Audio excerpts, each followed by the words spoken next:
East point college of engineering ಬಗ್ಗೆ ಈ ವಿಡಿಯೋದಲ್ಲಿ ಡಿಸ್ಕಸ್ ಮಾಡ್ತಾ ಹೋಗ್ತೀನಿ. So East point engineering college locate ಆಗಿರೋದು ಬಿದ್ರಳ್ಳಿ ಅಂತ. ಸೊ ಇದು ಕೇರ್ಪುರಂ ನಿಯರ್ ಅಲ್ಲಿ ಇದೆ.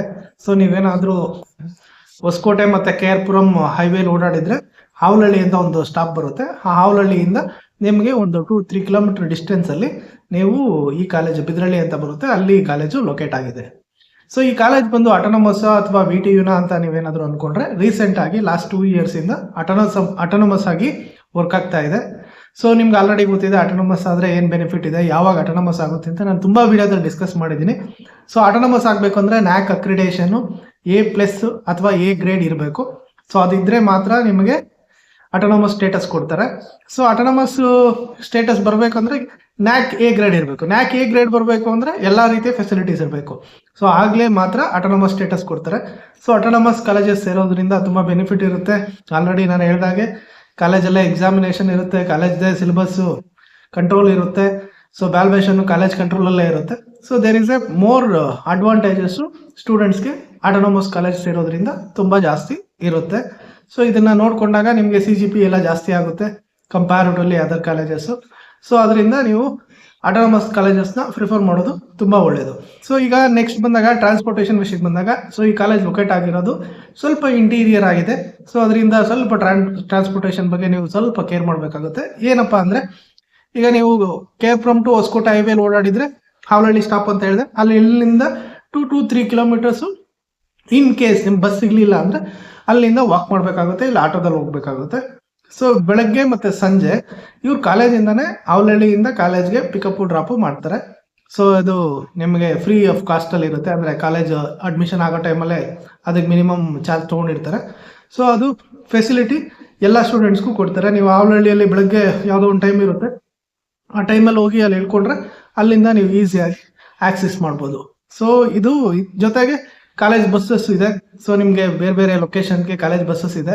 ಸೊ ಆ ಲೊಕೇಶನ್ಸ್ ಇಂದ ಬೇಕಾದ್ರೂ ನೀವು ಟ್ರಾವೆಲ್ ಮಾಡ್ಬೋದು.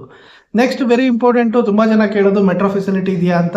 ಸೊ ಈ ಕಾಲೇಜ್ಗೆ ಸದ್ಯಕ್ಕೆ ಮೆಟ್ರೋ ಫೆಸಿಲಿಟಿ ಇಲ್ಲ. ಸೊ ಫ್ಯೂಚರಲ್ಲೂ ಸ್ವಲ್ಪ ಡಿಲೇ ಆಗೋ ಚಾನ್ಸಸ್ ಇದೆ.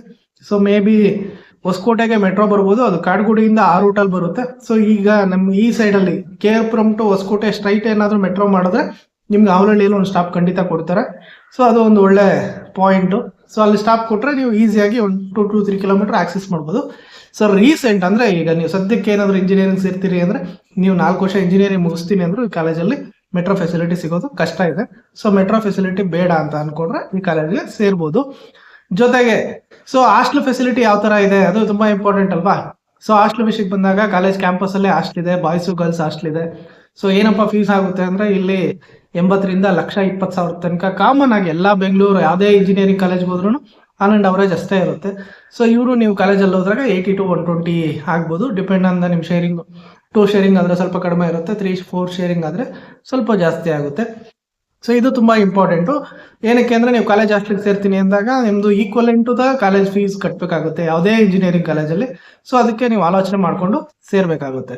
ಸೊ ಯಾವುದಾದ್ರೂ ಗೌರ್ಮೆಂಟ್ ಹಾಸ್ಟೆಲ್ ಇದೆಯಾ ಅಂತ ಆಲ್ರೆಡಿ ನಾನು ಒಂದು ವಿಡಿಯೋದಲ್ಲಿ ಡಿಸ್ಕಸ್ ಮಾಡ್ದಂಗೆ, ಸೊ ಈ ಝೋನಲ್ಲೂ ನಿಮಗೆ ಕೆಲವು ಗೌರ್ಮೆಂಟ್ ಹಾಸ್ಟೆಲ್ ಸಿಗುತ್ತೆ. ಸೊ ಅದನ್ನು ನೀವು ನೋಡಿಕೊಂಡು ನೀವು ಆಪ್ಷನ್ ಎಂಟ್ರಿಯಲ್ಲಿ ಈಗ July 15th ನಿಮಗೆ ಅಪ್ಲೈ ಮಾಡ್ಬೋದು. ಸೊ ಪೋರ್ಟಲಲ್ಲಿ ಹಾಸ್ಟೆಲ್ ಪೋರ್ಟಲಲ್ಲಿ ನೀವು ಅಪ್ಲೈ ಮಾಡಿದ್ರೆ, ಸ್ಟೇಟ್ ಹಾಸ್ಟೆಲ್ ಪೋರ್ಟಲ್ ಅಂತಿದೆ SHP ಅಲ್ಲಿ, ನೀವೇನಾದರೂ ಅಪ್ಲೈ ಮಾಡಿದ್ರೆ ನಿಮಗೆ ಯಾವ್ಯಾವ ಹಾಸ್ಟೆಲ್ಗಳಿದೆ ಅಂತೇಳಿ ನಿಮಗೆ ಡೀಟೇಲ್ ಆಗಿ ಇನ್ಫಾರ್ಮೇಶನ್ ಸಿಗ್ತಾ ಹೋಗುತ್ತೆ. ನೆಕ್ಸ್ಟ್ ವೆರಿ ಇಂಪಾರ್ಟೆಂಟ್, ಯಾವ್ಯಾವ ಕೋರ್ಸಸ್ ಇದೆ ಈ ಕಾಲೇಜಲ್ಲಿ ಅಂತ ಹೇಳಿದಾಗ, ಈ ಕಾಲೇಜಲ್ಲಿ ಬಂದು ಕಂಪ್ಯೂಟರ್ ಸೈನ್ಸ್ ಕೋರ್ ಬ್ರಾಂಚ್ ಇದೆ, ಇನ್ಫಾರ್ಮೇಶನ್ ಸೈನ್ಸ್ ಇದೆ, ಜೊತೆಗೆ artificial intelligence and machine learning ಇದೆ, ಮತ್ತು ಜೊತೆಗೆ artificial intelligence and data science ಇದೆ, ಜೊತೆಗೆ ಸೈಬರ್ ಸೆಕ್ಯೂರಿಟಿ ಇದೆ, ಎಲೆಕ್ಟ್ರಾನಿಕ್ಸ್ ಅಂಡ್ ಕಮ್ಯುನಿಕೇಶನ್ ಇದೆ, ಸಿವಿಲ್ ಇಂಜಿನಿಯರಿಂಗು ಮತ್ತೆ ಮೆಕ್ಯಾನಿಕಲ್ ಇಂಜಿನಿಯರಿಂಗ್ ಕೋರ್ಸಸ್ನ ಇವರು ಆಫರ್ ಮಾಡ್ತಾರೆ. ಸೊ ನಿಮ್ಗೆ ಯಾವ ಕೋರ್ಸಸ್ ಇಷ್ಟ ಇದೆ ಆ ಕೋರ್ಸಸ್ ಮೇಲೆ ನೀವು ಜಾಯ್ನ್ ಆಗ್ಬೋದು.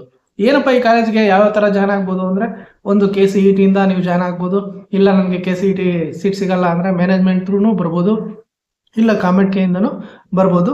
ಸೊ ಕಂಪ್ಯಾರಿಟಿವ್ಲಿ ಈ ಝೋನಲ್ಲಿ ತುಂಬ ಕಾಲೇಜಸ್ ಇದೆ. ಯಾವ್ಯಾವ ಕಾಲೇಜ್ ಬರುತ್ತೆ ಅಂದರೆ, ಕೇಂಬ್ರಿಡ್ಜ್ ಬರುತ್ತೆ, ಕೇಂಬ್ರಿಡ್ಜ್ ಮೇನ್ ಕ್ಯಾಂಪಸ್ ಇದೆ, ಕೇರ್ಪುರಮಲ್ಲೇ ಲೊಕೇಟ್ ಆಗಿದೆ. C ಕಾಲೇಜ್ ಇದೆ, ಸೊ ಇವ್ರದ್ದು ಈಸ್ಟ್ ಪಾಯಿಂಟ್ ಇದೆ, MVJ ಕಾಲೇಜ್ ಇದೆ. ಸೊ ಇವು ಮೇಜರು ಈ ಏರಿಯಾದಲ್ಲಿ ಒಂದು ಸ್ವಲ್ಪ ಲೊಕೇಟ್ ಆಗಿರೋ ಕಾಲೇಜ್. ಇವೆಲ್ಲ ಒಂದು ನಿಯರೆಸ್ಟ್ ಲೊಕೇಶನ್, ಒಂದೇ ರೋಡಲ್ಲಿ ನಿಮಗೆ ಈ ಕಾಲೇಜಸ್ಸು ಸಿಗ್ತದೆ. ಸೊ ನಿಮಗೆ ಕಾಂಪಿಟೇಟಿವ್ ಆಗಿ ಬೇಕು ಅಂದರೆ ಕೇಂಬ್ರಿಡ್ಜು ಮತ್ತು ಈಸ್ಟ್ ಪಾಯಿಂಟು ಮತ್ತು MVJ ಮೂರೂ ಸ್ವಲ್ಪ ಕಾಂಪಿಟೇಟಿವ್ ಆಗಿದ್ದಾವೆ. ಸೊ ನೀವು ಜಾಯ್ನ್ ಆಗ್ಬೋದು. ಈ ಕಾಲೇಜಲ್ಲಿ ಏನಪ್ಪ ಯಾವ ಥರ ಇದೆ ಕ್ಯಾಂಪಸ್ಸು ಅಂದರೆ, ಇದೊಂದು 100 ಎಕರೆಗಿಂತ ಹೆಚ್ಚಿರೋ ಕ್ಯಾಂಪಸ್ಸು, ತುಂಬ ದೊಡ್ಡ ಕ್ಯಾಂಪಸ್ಸು. ಸೊ ಒಂಥರ ಗ್ರೀನ್ರಿ ಕ್ಯಾಂಪಸ್ಸು. ಸೊ ನಿಮಗೆ ಬೆಂಗಳೂರು ಜನರಲ್ ಆಗಿ ನಿಮಗೆ ಚಿಕ್ಕ ಚಿಕ್ಕ ಕ್ಯಾಂಪಸ್ಗಳು ನೋಡಿರ್ತೀರಿ, ಇದು ದೊಡ್ಡ ಕ್ಯಾಂಪಸ್ಸು.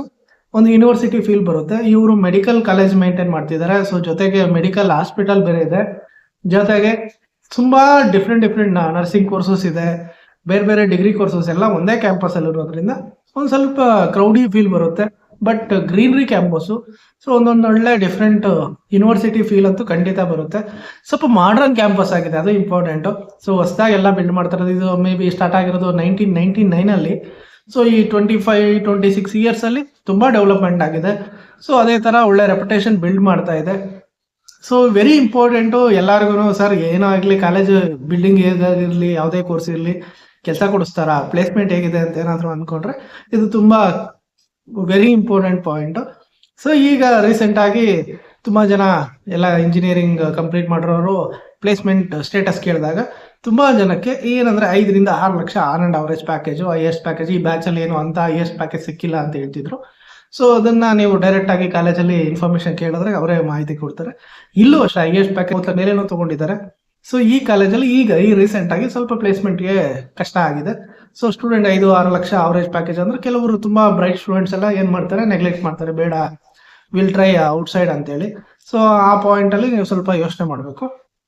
ಸೊ ಇವ್ರು ಏನು ಹೇಳ್ತಿದ್ದಾರೆ, ಕೆಲವು ಕಂಪ್ನೀಸ್ ಎಲ್ಲ ನಾಟ್ ಎಲ್ಲ IT ರಿಲೇಟೆಡ್ ಕಂಪ್ನೀಸ್ ಬರ್ತಿಲ್ಲ, ಸ್ವಲ್ಪ ಸಪೋರ್ಟಿಂಗ್ ಕಂಪ್ನೀಸ್ ಬರ್ತಾ ಇದ್ದಾವೆ. ಸೊ ಆ ಥರ ಇದೆ. ಸೊ ಅದನ್ನು ನೀವು ಡೈರೆಕ್ಟಾಗಿ ಕಾಲೇಜಲ್ಲಿ ಹೋಗಿ ತಿಳ್ಕೊಂಡ್ರೆ ನಿಮಗೆ ನೀಟಾಗಿ ಖಂಡಿತ ಸಿಗುತ್ತೆ. ಸೊ ಇದು ತುಂಬ ಇಂಪಾರ್ಟೆಂಟು, ಯಾಕಂದರೆ ಪ್ಲೇಸ್ಮೆಂಟೇ ಇಂಪಾರ್ಟೆಂಟ್ ಆಗಿರ್ತದೆ. ಜೊತೆಗೆ ಕೆಲವು ಸ್ಟೂಡೆಂಟ್ಸು ನಮ್ಗೆ ಪರಿಚಯ ಇದ್ದಾರೆ, ಅಲ್ಲಿ ಓದಿರೋ ಸ್ಟೂಡೆಂಟ್ಸ್, ಅವರೆಲ್ಲ ಏನು ಹೇಳ್ತಿದ್ರು ಅಂದರೆ ಹ್ಯಾಕಥಾನ್ಸ್ಗೆಲ್ಲ ತುಂಬ ಚಾಸ್ಕೊತಾರೆ. IT ಡಿಪಾರ್ಟ್ಮೆಂಟ್ಸ್ ಎಲ್ಲ, IT ಅಂದರೆ ಕಂಪ್ಯೂಟರ್ ಸೈನ್ಸು, ಇನ್ಫಾರ್ಮೇಷನ್ ಸೈನ್ಸು, ಆ ಡಿಪಾರ್ಟ್ಮೆಂಟ್ಸ್ ಅವರೆಲ್ಲ ಏನು ಮಾಡ್ತಾರೆ, ಹ್ಯಾಕಥಾನ್ಸ್ ಅಂದರೆ ಸೊ ನೀವು ಒಂದು ಯಾವುದಾದ್ರೂ ಒಂದು ಪ್ರಾಜೆಕ್ಟ್ ಮಾಡಿಕೊಂಡು ಬೇರೆ ಬೇರೆ ಕಾಲೇಜುಗಳಲ್ಲಿ ಬೇರೆ ಬೇರೆ ಪ್ಲಾಟ್ಫಾರ್ಮಲ್ಲಿ ಹೋಗಿ ಎಕ್ಸಿಕ್ಯೂಟ್ ಮಾಡಬೇಕು. ಸೊ ಇಲ್ಲಿ ಅದಕ್ಕೆಲ್ಲ ತುಂಬ ಚೆನ್ನಾಗಿ ಎನ್ಕರೇಜ್ ಮಾಡ್ತಾರೆ. ಸೊ ಇವ್ರದ್ದೇ ಆದ ಕ್ಲಬ್ಸ್ ಎಲ್ಲ ಮಾಡ್ಕೊಂಡಿರ್ತಾರೆ. ಸೊ ಈ ಥರ ಕ್ಲಬ್ಸ್ ಎಲ್ಲ ಇದ್ದಾಗ ಸೊ ತುಂಬ ಎನ್ಕರೇಜಿಂಗ್ ಆಗಿದೆ. ಸೊ ಇದು ನಿಮಗೆ ಸ್ಕಿಲ್ನ ಎನ್ಹಾನ್ಸ್ ಮಾಡುತ್ತೆ. ಸೊ ಆ ಪಾಯಿಂಟಲ್ಲಿ ಈ ಕಾಲೇಜು ಸ್ವಲ್ಪ ಗುಡ್ ಇದೆ. ಸೊ ಎಷ್ಟೋ ಕಾಲೇಜಲ್ಲಿ ಕೆಲಸ ಎಲ್ಲ ಮೇಜರ್ ಎಜುಕೇಷನ್ ಕಡೆನೇ ಕಾನ್ಸಂಟ್ರೇಟ್ ಮಾಡ್ತಿರ್ತಾರೆ. ಸೊ ಇದನ್ನ ಅಡಿಷ್ನಲ್ ಆಗಿ ನಿಮ್ಮ ಸ್ಕಿಲ್ ಕಡೆನೂ ಎನ್ಹಾನ್ಸ್ ಮಾಡ್ಕೊಳ್ಳಿ ಅಂತೇಳಿ ಈ ಕಾಲೇಜಲ್ಲಿ ಇದನ್ನ ತುಂಬ ಚೆನ್ನಾಗಿ ಸಪೋರ್ಟ್ ಮಾಡ್ತಾರೆ ಅಂತ ಸ್ಟೂಡೆಂಟ್ಸ್ ಫೀಡ್ಬ್ಯಾಕ್ ಇದೆ. ಸೊ ಫೈನಾನ್ಷಿಯಲಿನೂ ನಿಮಗೆ ಸಪೋರ್ಟ್ ಮಾಡ್ತಾರೆ. ನೀವೇನಾದರೂ ಯಾವುದಾದ್ರೂ ಹ್ಯಾಕಥಾನ್ಸ್ಗೆಲ್ಲ ಹೋದಾಗ, ನನಗೆ ಗೊತ್ತಿರೋ ಸ್ಟೂಡೆಂಟ್ಸ್ ಎಲ್ಲ ಬೇರೆ ಬೇರೆ ಕಡೆ ಔಟ್ ಆಫ್ ದ ಸ್ಟೇಟ್ಸ್ ಎಲ್ಲ ಹೋಗಿ ಪಾರ್ಟಿಸಿಪೇಟ್ ಮಾಡಿದಾಗ ಕಾಲೇಜಿಂದನೇ ಫಂಡ್ ಎಲ್ಲ ಕೊಟ್ಟಿದ್ದಾರೆ. ಅವ್ರು ಹೋಗ್ಬರೋ ಟ್ರಾವೆಲಿಂಗ್ ಚಾರ್ಜಸ್ಸು, ಅಲ್ಲಿ ಇರೋದಕ್ಕೆ ಅಲ್ಲಿ ಫೀಸಸ್ಸು ಎಲ್ಲ ಅವರೇ ಪೇ ಮಾಡಿದ್ದಾರೆ. ಸೊ ಆ ಪಾಯಿಂಟಲ್ಲಿ ಇದು ತುಂಬ ಎನ್ಕರೇಜಿಂಗ್ ಮೂವ್ ಈ ಕಾಲೇಜ್ದು. ಸೊ ಪ್ಲೇಸ್ಮೆಂಟ್ ವಿಷಯ ಒಂದು ಕನ್ಸರ್ನ್ ಅಂತೇಳಿ ಎಲ್ಲ ಕಡೆ ಹೇಳ್ತಿದ್ದಾರೆ. ಸೊ ಅದನ್ನು ನೀವು ಓಕೆ, ನಂಗೆ ತೊಂದರೆ ಇಲ್ಲ, ಒಂದು ಒಳ್ಳೆ ಕಾಲೇಜಲ್ಲೇ ನಾನು ಓದ್ಕೊತೀನಿ, ನನಗೆ ಪ್ಲೇಸ್ಮೆಂಟ್ ಏನು ನೆಸೆಸಿಟಿ ಇಲ್ಲ, ನಾನು ಹೊರಗಡೆ ಜಾಬ್ ತೊಗೊಳೋ ಕೆಪಾಸಿಟಿ ಇದೆ, ನನ್ನ ಸ್ಕಿಲ್ ಒಂದು ಕಲ್ತ್ರೆ ಸಾಕು ಅಂತಿದ್ರೆ ಖಂಡಿತ ನೀವು ಯಾವುದೇ ಆಲೋಚನೆ ಮಾಡದೆ ಈ ಕಾಲೇಜಿಗೆ ಸೇರ್ಬೋದು. ಇಲ್ಲ, ನನಗೆ ಒಂದು ಒಳ್ಳೆ ಹೈಯೆಸ್ಟ್ ಪ್ಯಾಕೇಜ್ ಬೇಕು, ಒಂದು ಒಳ್ಳೆ ಟಾಪ್ ಕಂಪ್ನಿ ಬೇಕು ಅಂದಾಗ ಸ್ವಲ್ಪ ಪಾಯಿಂಟ್ ಟು ಬಿ ಕನ್ಸಿಡರ್ಡ್. ನೀವು ಯೋಚನೆ ಮಾಡಿ ಒಂದು ಡಿಸ್ಕಸ್ ಮಾಡಿ ಕಾಲೇಜಲ್ಲಿ ಮುಂಚೆ, ಅಡ್ಮಿಷನ್ ಆಗಿ ಮುಂಚೆ, ನನಗೆ ಈ ಥರ ಪ್ಲೇಸ್ಮೆಂಟೇ ಇಂಪಾರ್ಟೆಂಟು, ನೀವು ಪ್ಲೇಸ್ಮೆಂಟ್ ಕೊಡ್ತೀನಿ ನಾನು ಕಾಲೇಜ್ ಸೇರ್ಕೊಂಡಾಗ ಅವ್ರು ಏನು ಮಾಡ್ತಾರೆ ಅದ್ರ ಮೇಲೆ ನೀವು ಡಿಸಿಷನ್ ತೊಗೊಬೋದು. ಸೊ ಎಲ್ಲ ಆಸ್ಪೆಕ್ಟಲ್ಲೂ ಕ್ರೌಡ್ ಯಾವ ಥರ ಇದೆ ಅಂದರೆ, ಇಲ್ಲಿ ಸ್ವಲ್ಪ ಕರ್ನಾಟಕ ಸ್ಟೂಡೆಂಟ್ಸು ಇದ್ದಾರೆ, ಸರೌಂಡಿಂಗ್ಸ್ ಲೋಕಲೈಟ್ಸು ಇರ್ತಾರೆ, ಜೊತೆಗೆ ತೆಲುಗು ಆಂಧ್ರ ಸ್ಟೂಡೆಂಟ್ಸು, ತೆಲಂಗಾಣ ಸ್ಟೂಡೆಂಟ್ಸು ಸ್ವಲ್ಪ ಜಾಸ್ತಿ ಇದ್ದಾರೆ. ಸೊ ಸ್ವಲ್ಪ ತೆಲುಗು ಫೀಲ್ ಬರುತ್ತೆ ನಿಮಗೆ. ಸೊ ಕ್ರೌಡು ಸ್ವಲ್ಪ ತೆಲುಗು ಕ್ರೌಡ್ಸ್ ಜಾಸ್ತಿ ಇದ್ದಾರೆ. ಸೊ ಅದರಿಂದ ಸೊ ಇದು ಒಂಥರ ಮಿಕ್ಸ್ಡ್ ಕ್ರೌಡ್ ಎಕ್ಸ್ಪೀರಿಯನ್ಸ್ ನಿಮ್ಗೆ ಆಗುತ್ತೆ. ಆಮೇಲೆ ಮೆಡಿಕಲ್ ಕಾಲೇಜ್ ಇದೆ, ಜೊತೆಗೆ ನರ್ಸಿಂಗ್ ಕಾಲೇಜ್ ಎಲ್ಲ ಇರೋದ್ರಿಂದ ಸೊ ಡಿಫ್ರೆಂಟ್ ಸ್ಟೂಡೆಂಟ್ಸು ಎಕ್ಸ್ಪೋಜರ್ ಕ್ಯಾಂಪಸಲ್ಲಿ ನಿಮ್ಗೆ ಆ ಫೀಲ್ ಬರುತ್ತೆ. ಸೊ ಇದನ್ನೆಲ್ಲ ಯೋಚನೆ ಮಾಡ್ಕೊಂಡು ನೀವು ಸೇರ್ಬೋದು. ಸೊ ಫೈನಲ್ ಆಗಿ ಏನಪ್ಪ ಕನ್ಕ್ಲೂಡ್ ಮಾಡ್ಬೋದು ಅಂದರೆ, ಏನು ಅಡ್ವಾಂಟೇಜ್ ಈ ಕಾಲೇಜಿಗೆ ಸೇರೋದು, ಒಂದು ಅಟಾನಮಸ್ ಕಾಲೇಜು, ಒಂದು ಬಿಗ್ ಕ್ಯಾಂಪಸ್ಸು, ಸೊ ಎಲ್ಲ IT ರಿಲೇಟೆಡ್ ಬ್ರಾಂಚಸ್ ಜಾಸ್ತಿ ಇದೆ, ಒಂದು ಆಲ್ರೆಡಿ 25+ ಇಯರ್ಸ್ ಆಗಿರೋ ಕಾಲೇಜು, ಸೊ ರೆಪ್ಯುಟೇಷನ್ ಬಿಲ್ಡ್ ಮಾಡ್ತಾರೋ ಕ್ಯಾಂಪಸ್ಸು. ಸೊ ನೀವು ಖಂಡಿತ ಸೇರ್ಬೋದು ಅಂದರೆ ಈ ಕಾರಣಕ್ಕೆ ಸೇರ್ಬೋದು. ಏನಾದರೂ ರೀಸನ್ನು ಅವಾಯ್ಡ್ ಮಾಡ್ತೀವಿ ಅಂದರೆ ಅದೇ ಪ್ಲೇಸ್ಮೆಂಟೇ ಮೇನ್ ಇಶ್ಯೂ ಆಗ್ತಾ ಇದೆ. ಅಂದರೆ ಆವ್ರೇಜ್ ಪ್ಲೇಸ್ಮೆಂಟ್ಸು ಸ್ವಲ್ಪ ಕಡಿಮೆ ಆಗ್ತಾ ಇದೆ. ಸೊ ಇದೇ ಈ ಕಾಲೇಜೇ ಅಂತಲ್ಲ, ಎಲ್ಲ ಕಾಲೇಜಲ್ಲೂ ಪ್ಲೇಸ್ಮೆಂಟ್ಸು ಸ್ವಲ್ಪ ಕಡಿಮೆ ಆಗ್ತಾ ಇದೆ. ಏಕೆಂದರೆ ಈಗ ನಿಮ್ಗೆ ಆಲ್ರೆಡಿ ಗೊತ್ತಿದೆ, ನೀವು ಸ್ಕಿಲ್ ಕಲಿಲಿಲ್ಲ ಅಂದರೆ ಜಾಬ್ ಸಿಗೋದಿಲ್ಲ. ಸೊ ಸ್ಕಿಲ್ ಕಲಿತ್ರೆ ಮಾತ್ರ ಜಾಬ್ ಸಿಗುತ್ತೆ. ಸೊ ಈ ಪಾಯಿಂಟ್ನ ಕನ್ಸಿಡರ್ ಮಾಡ್ಕೊಂಡು ನೀವೇನಾದರೂ ಯೋಚನೆ ಮಾಡಬೇಕು ಅಂದರೆ ಈ ಪಾಯಿಂಟ್ನ ನೀವು ಕನ್ಸಿಡರ್ ಮಾಡ್ಕೊಬೋದು. ಜೊತೆಗೆ ನಿಮಗೆ ಡಿಸ್ಟೆನ್ಸು, ನೀವೇನಾದ್ರೂ ಆವಲಹಳ್ಳಿಯಿಂದ ಎಳೆದು ನೆಡ್ಕೊಂಡು ಹೋಗಬೇಕು, ಇನ್ ಕೇಸ್ ಎಕ್ಸಾಕ್ಟ್ ಹೈವೇಲಿ ಎಲ್ಲಿ ಲೊಕೇಟ್ ಆಗಿಲ್ಲ, ಸ್ವಲ್ಪ ಇಂಟೀರಿಯರಲ್ಲಿದೆ. ಸೊ ಈ ಪಾಯಿಂಟ್ನ ನೀವು ಕನ್ಸಿಡರ್ ಮಾಡಿರಿ, ಯೋಚನೆ ಮಾಡೋಂಗಿದ್ರೆ ಮಾಡ್ಬೋದು. ಇಲ್ಲ ನಾನು ಎಲ್ಲ ಪಾಯಿಂಟ್ ಓಕೆ ನಾನು ಇದೇ ಕಾಲೇಜ್ ಸೇರ್ಬೇಕಂದ್ರೆ ಖಂಡಿತ ಸೇರ್ಬೋದು. ಒಂದು ಒಳ್ಳೆ ಕಾಲೇಜು, 25+ ಇಯರ್ ಇದೆ, ಇನ್ನೂ ಉಳಿದಿದೆ ಕಾಲೇಜು ಅಂದರೆ. ಸೊ ಕಾಲೇಜ್ ಖಂಡಿತ ಚೆನ್ನಾಗಿ ನಡೀತಾ ಇದೆ ಅಂತ. ಸೊ ಮೇಜರ್ ಆಗಿ ಯಾವುದೇ ಕಾಲೇಜ್ ಇರಲಿ, ನಿಮ್ಮ ಎಫರ್ಟು ತುಂಬ ಇಂಪಾರ್ಟೆಂಟು. ಕಾಲೇಜ್ ಏನೇ ಇದ್ರೂ ಪ್ಲಾಟ್ಫಾರ್ಮ್ ಕೊಡುತ್ತೆ, ಆ ಪ್ಲಾಟ್ಫಾರ್ಮ್ ಯೂಸ್ ಮಾಡಿಕೊಂಡು ನೀವು ಬೆಳೆಯೋದು ನಿಮ್ಮ ಜವಾಬ್ದಾರಿ. ಸೊ ಇನ್ನೂ ಏನಾದರೂ ಡೌಟ್ ಇದ್ದರೆ ಖಂಡಿತ ಕಮೆಂಟ್ ಮಾಡಿ. ಇನ್ನೂ ಏನಾದರೂ ಹೆಚ್ಚಿನ ಮಾಹಿತಿ ಬೇಕಾದರೆ ತಿಳಿಸಿ. ಇಲ್ಲ ನಿಮ್ಗೆ ಏನಾದರೂ ಹೆಚ್ಚಿನ ಮಾಹಿತಿ ಕಾಲೇಜ್ ಬಗ್ಗೆ ತಿಳಿದಿದ್ರೆ ಖಂಡಿತ ತಿಳಿಸಿ. ಒಳ್ಳೆಯದಾಗಲಿ. Thank you.